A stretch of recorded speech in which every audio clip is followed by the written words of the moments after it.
Well, good morning and welcome to another episode of Research Connects. I'm your host, Cliff Lamb, and I serve as Director of Texas A&M AgriLife Research, and we're live at the 2026 Animal Ag Tech Innovation Summit here in Fort Worth today.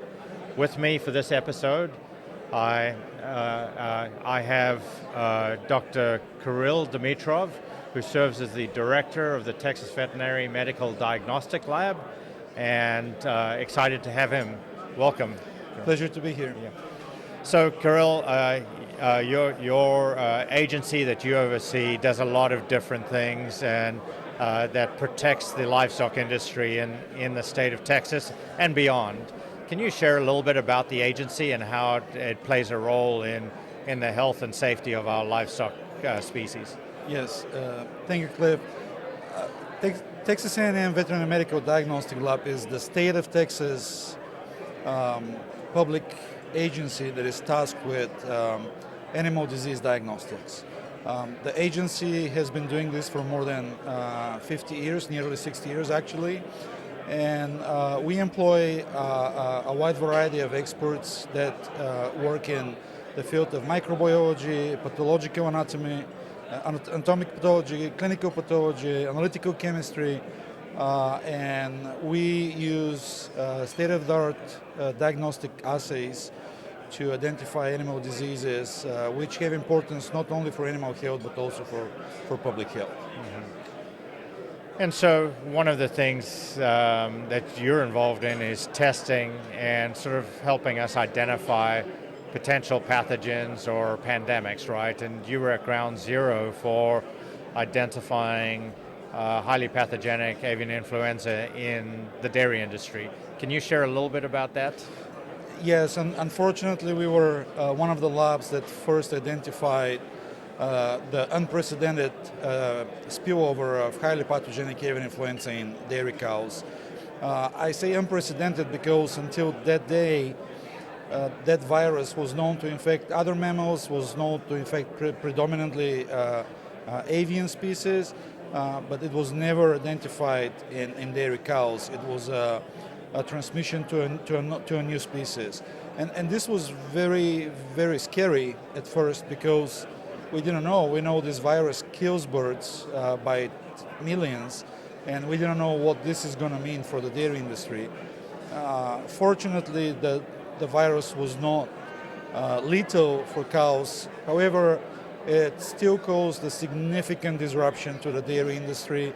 The estimations are that each affected farm lost, industrial farm, big farm with more than 5,000 cows, that each farm lost near $1 million direct losses, and the indirect losses and the total economic impact is yet to be estimated. On top of this disease had a significant social impact, and the thousands of people working in the industries were affected, of course, not by the disease, but of the consequences of having a significant disease on the premises.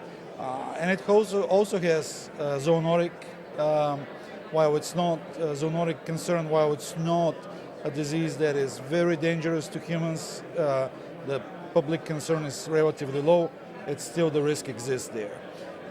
So we were very concerned about the industry, so we suited up and we did everything possible so we can provide timely diagnostic to the industry to help them combat this pest and to help them manage it better. Awesome.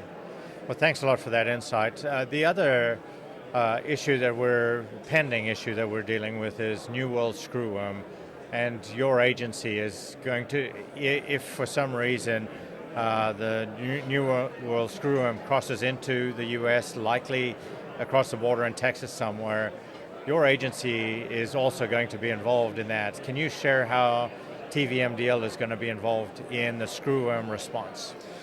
Yes, we will be involved, but before talking about it, I want to mention that USDA currently has placed hundreds of traps, fly traps across the south border, and several diagnostic labs in the country, including TVMDL, has been approved to start performing testing of the flies in those traps for screening for potential incursion of the fly before we identify it in the livestock industry. If the fly gets introduced, hopefully not, but if it gets introduced in Texas, we are prepared to receive samples from anyone that has any suspicion, veterinarians, farmers, ranchers, owners, researchers, from everyone that has a suspicion of the incursion of the fly, so we can screen it. And we have an established workflow with the National Reference Lab where we will submit samples for confirmation. Of course, we will not work in isolation in Texas.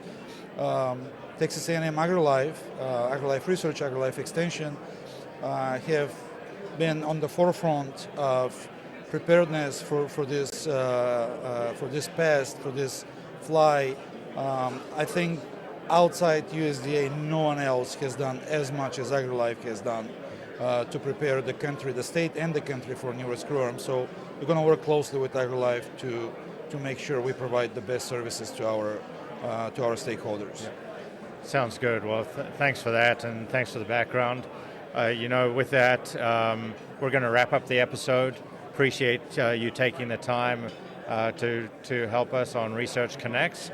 So again, want to thank Kiril Dimitrov, who serves as the director of the Texas Veterinary Medical Diagnostic Lab, for spending his time with us. Catch more episodes throughout the summit or on our social media channels. Thank you very much.